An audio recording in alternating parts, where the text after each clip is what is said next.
Hello and welcome to the AXIOM Insights Learning and Development Podcast. In this series, we focus on best practices for driving performance through learning. And today's conversation focuses on what I would argue is the most fundamental part of learning, communication, more specifically, language. We'll talk about ways that you can ensure that the learning experiences you're developing are able to be understood and experienced as intended by your learners. And so I'm glad to have two guests who are experts on this topic. Strozza is CEO of Interpro Translation Solutions, and María Fagrelius is a project manager also with Interpro. Maria, Nick, great to see you. Thanks for being on the podcast. Yeah, thanks for having us. Super excited to be a part of this and appreciate the opportunity. Yeah, thank you so much. So let's start out with just a definition of terms, because we talk about translation. I think most people understand translation, what that is and what that entails. But we also talk about localization as a part of translation of learning content, particularly. Help me understand what the difference is. What are we talking about with those two categories of work? Sure, and it's definitely a topic that comes up quite frequently where someone is looking for translation or localization, but they get the words intermixed.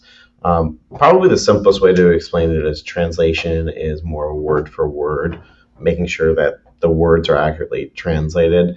Where localization, I like to refer to it as almost taking translation to the next level, adapting the messaging, changing some things that might not be in the source. For example, doing currency conversions or imagery or changing elements of people's names or whatever it might be. So it's almost like taking it, again, to a more adapted approach versus a simple, more word-for-word translation, which accurately translates the words, but sometimes the messaging can get lost. Right. So that's not only looking at the nuances of a regional version of a language, like, for example, Spanish or French. They have, multiple different. You would translate French very differently in Quebec than you would in Paris. So the terminology changes. But I like what you're saying about changing it's almost like the cultural references. Yeah, absolutely. Well. Absolutely. Maria, feel free to chime in too. Yeah, I think localization, like Nick was saying, is taking that cultural context and transferring into the wording, the style of the translation. So why is this important? I guess, and I know I'm to use the phrase preaching to the choir here, but why do you think it's important? Where have you seen it have value to localize and not just translate? I think it's more than anything better understanding and engagement of your audience, because it's known that learners grasp the information better if it's presented in their native language. Also, those familial cultural references help them understand it and motivates them to action. Like, for example, a very simple example can be the dates. Like in the United States, the month, the day. So understanding that in a European setting, if you put the day and the month, it's better to understand when that event, for example, is going to happen. Also, I think to be inclusive, to include the learner into the experience of learning and in your content, I think it's very important to be accessible to them in their native language. Also very important. So part of it is to be understood, but also I would assume part of it is you want to make the learner, the audience member, feel like the content is intended for them. So you're taking out things which would be, I would say, dissonant, things that would stand out as saying, well, that's wrong. The date being in the reverse format would seem, if you're talking about the 10th of February, and in the US, if you said 10/2, people would think you're talking about October. So if that's disruptive on a couple of levels and distracting. Maybe that's a better word to use, is eliminating distractions. I definitely think so. And almost to chime in, essentially, the real goal of a perfect localization is where someone in that that speaks that language doesn't know it was translated from English. It was intended for them. That's like the ultimate goal that we'll strive for.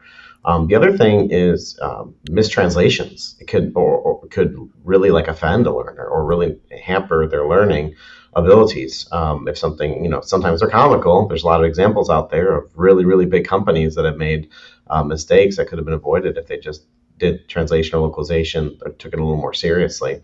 It tends to be an afterthought a lot, unfortunately.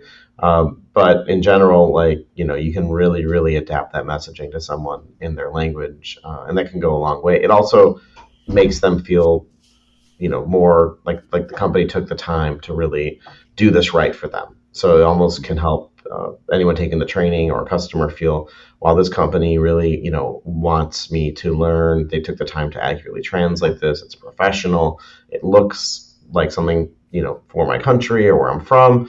So, again, those little things can kind of go a long way. I think it shows and it feels like you belong. And I think that is a very, inclusive and accessibility term these days, that you belong to that company, that you belong uh, to the learning experience. Well, that's true too, because when we talk a lot in learning and development broadly about the contribution of learning to company culture and inclusiveness being a big part of that. And I don't necessarily know if folks are thinking about language and connotations of language as being an element in inclusivity, but I suppose it is. Indeed. So I know that we had Absolutely. an example, a clip to show, and Nick, I want to let you set this up, but this is an example of localization in practice. Yes, So absolutely. talk So me to give through you a little some, bit. Now I'll introduce this just to say that this podcast is video and audio. So those of you who are listening on the audio only side, um, I'll say that this clip begins with a title that says "Hackers don't look like they do in the movies. They're men and women of various ethnicities and speaking different languages."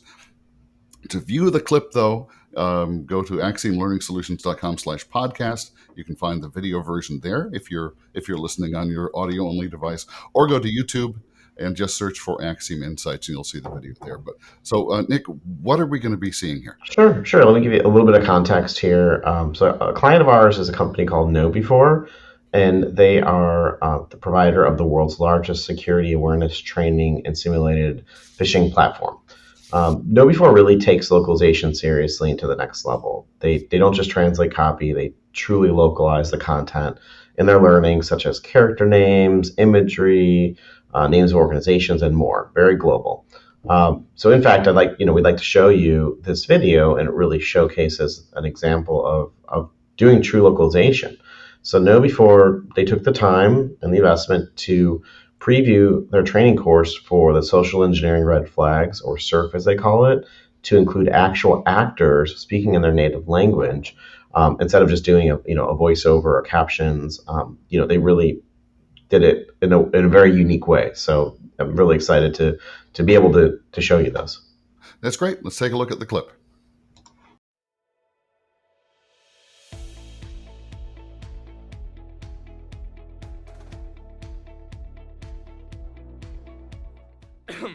Hi, everyone. I'm You didn't really think I was going to tell you my name, did you? 이것부터 시작할게요. 해커가 되는 이유는 뭐죠? Mein Motiv? El Dinheiro. 我编造了一封电子邮件。como Facebook, LinkedIn, Twitter, WhatsApp, YouTube, WeChat. そして、ドカーン Moi, c'est un peu ça. Nous sommes des cybercriminels après tout.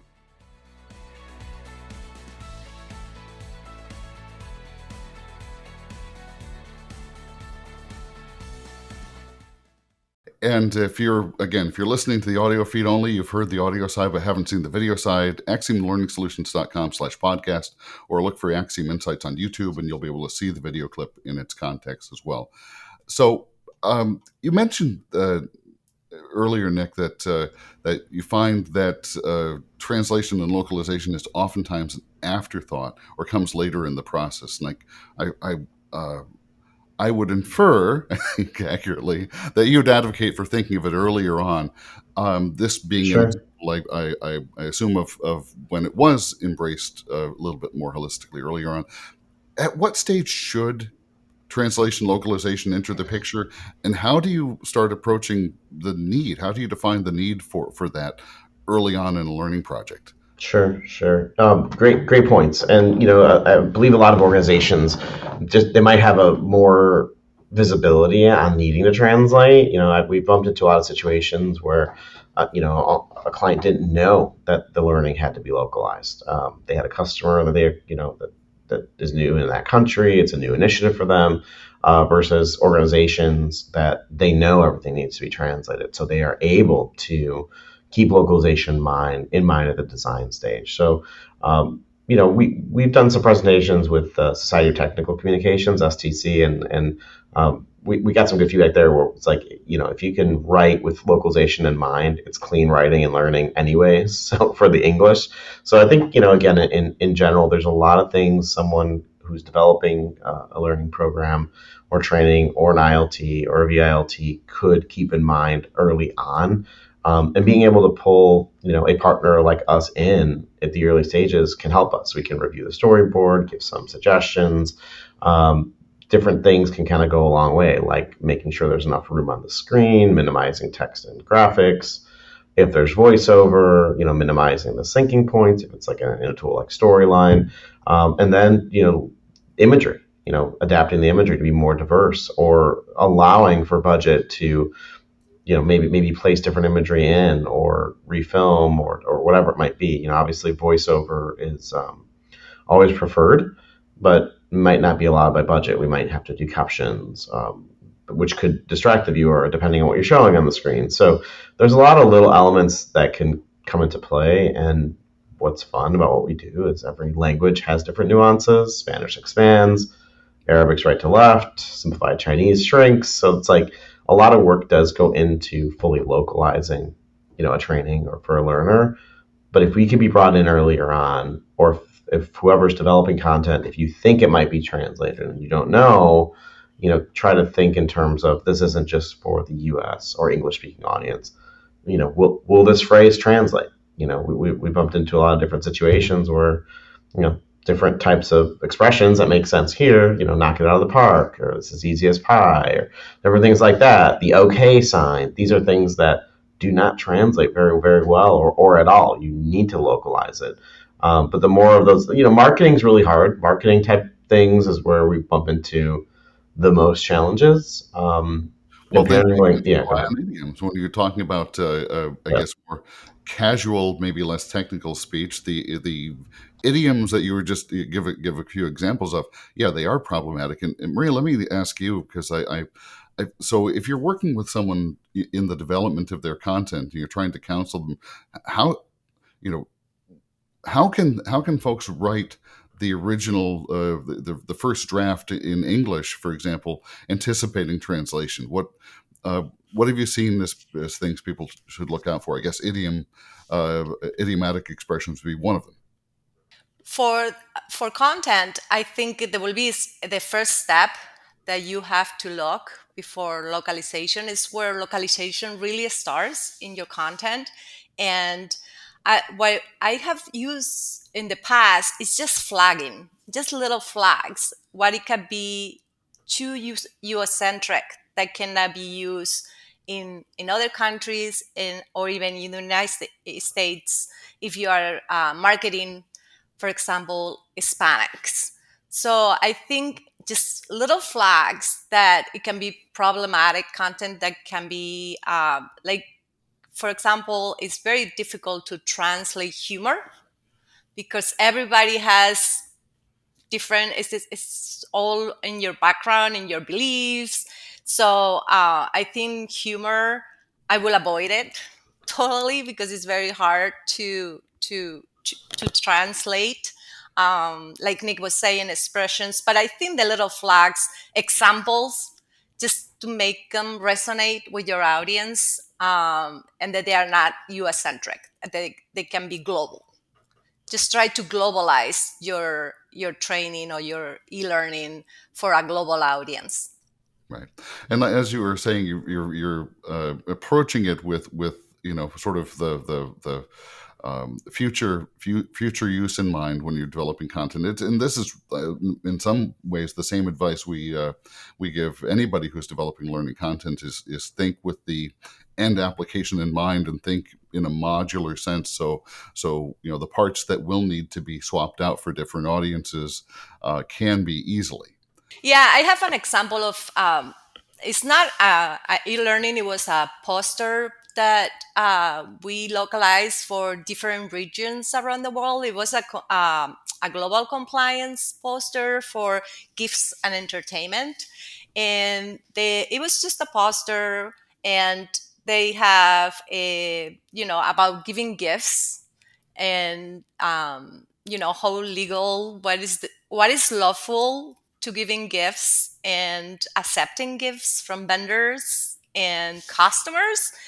And um, we had to adapt that, not just the content to translate, but we adapted the colors of the poster or the images of the poster for other regions. I remember there was a globe in the middle that was the United States of America and Latin America. So for our Chinese audience, we actually moved the glove around, so it will be the first thing that you see.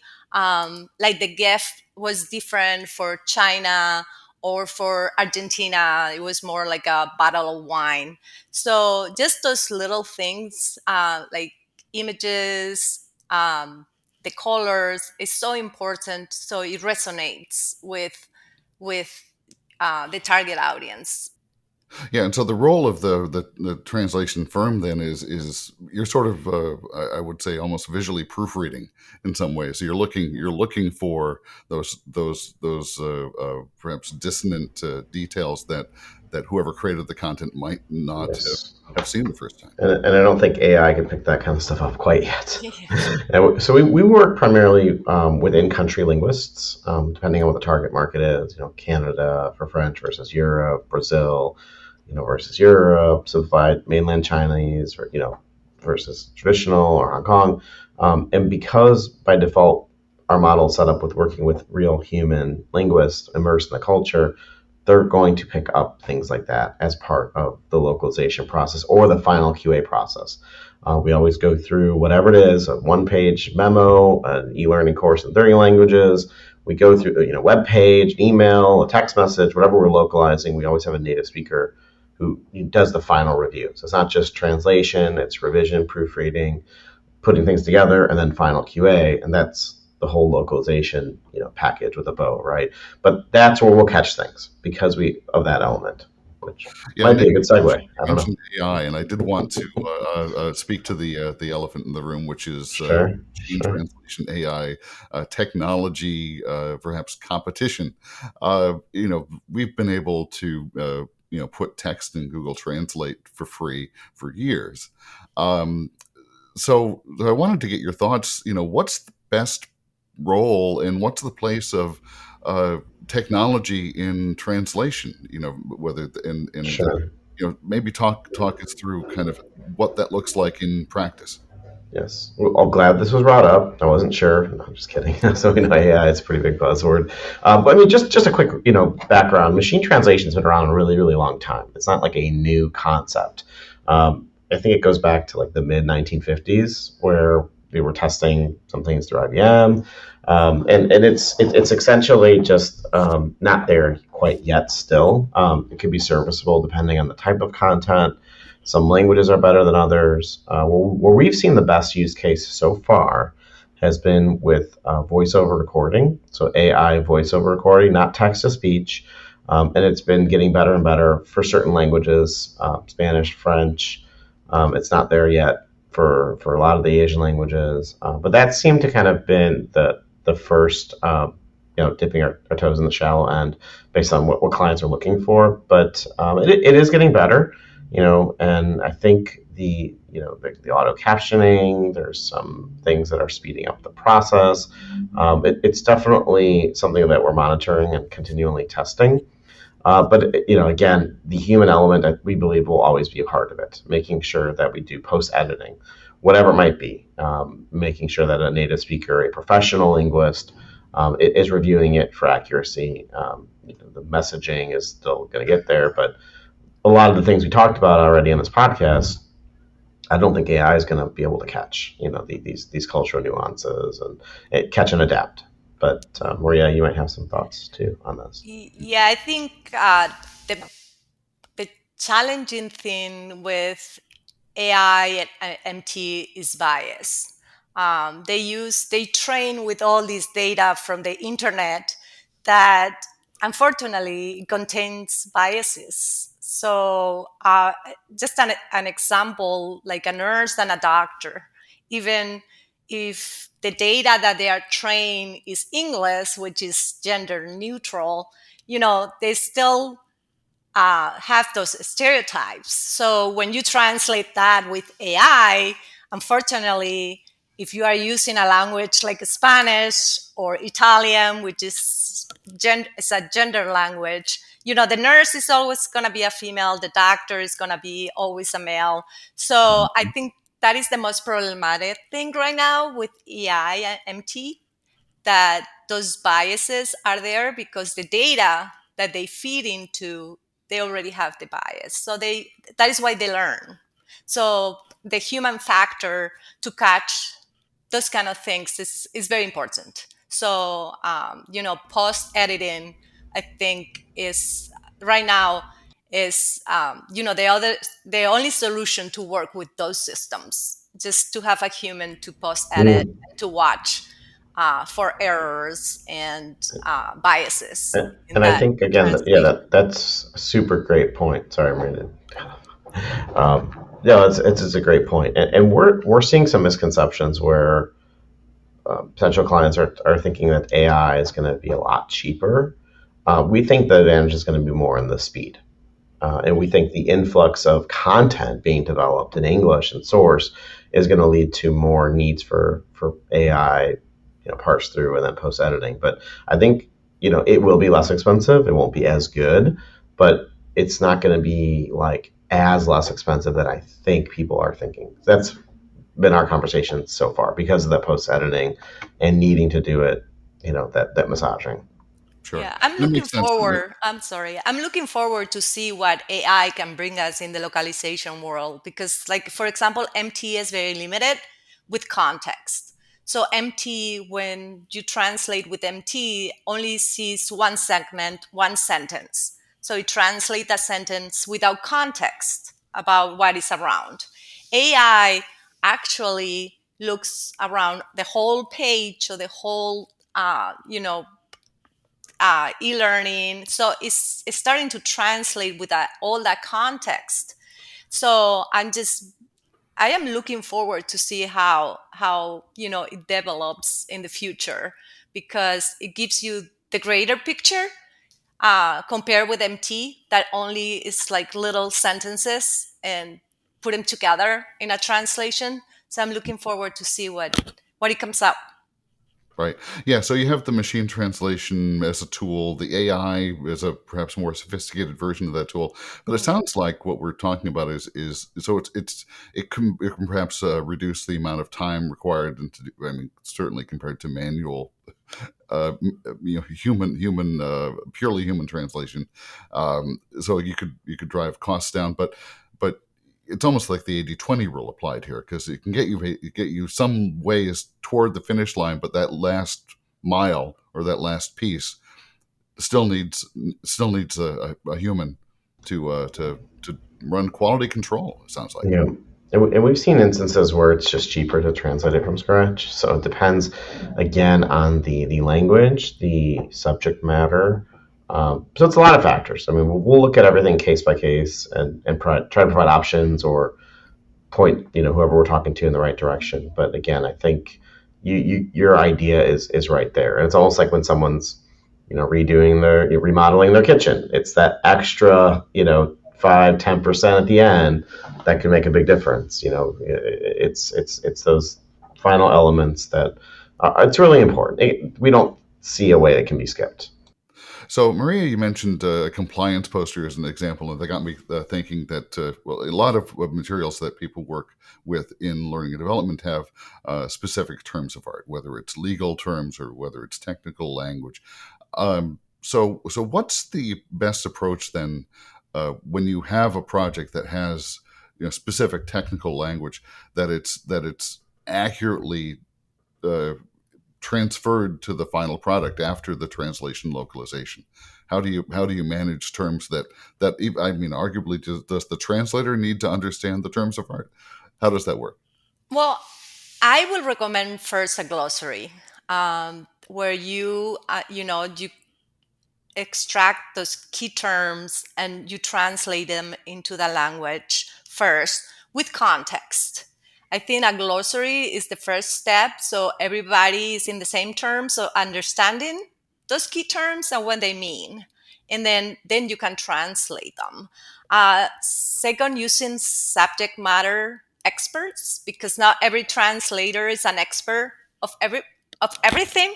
So you always look at subject matter expert and you involve them from glossary creation, and then provide context. I think is also very important to provide the translation team with that context when translating those key terms, like some guidance and some like style guides are really good too, to keep all that content in the same page.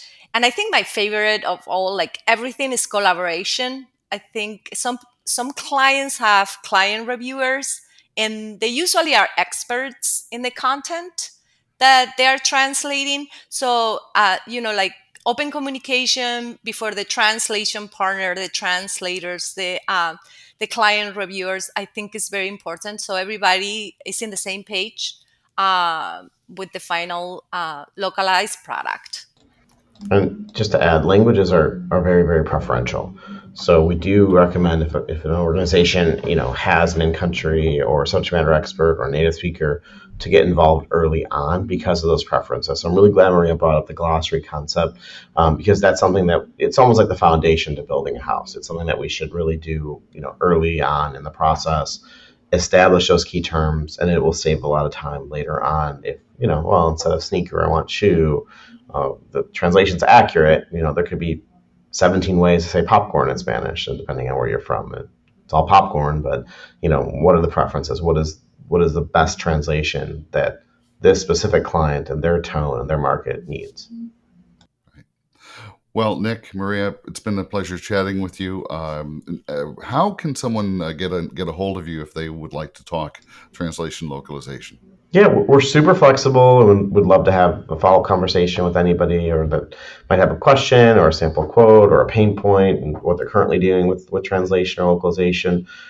Definitely can reach out to us through our website, www.interproinc.com, or connect with us on LinkedIn. I'm happy to help, share our contact information, happy to get on a call and just be a good consultative partner for you. Great. Well, good to talk to you, and thanks for coming on the podcast. Thank you for having us. Yeah, it's just fun. Thank you so much. Appreciate it. This has been the AXIOM Insights Learning and Development Podcast. This podcast is a production of AXIOM Learning Solutions. AXIOM is a learning and development services firm with a network of learning professionals in the U.S. and worldwide, supporting L&D teams with learning staff augmentation and project support for instructional design, content management, content creation, and more, including training delivery and facilitation, both in person and virtually.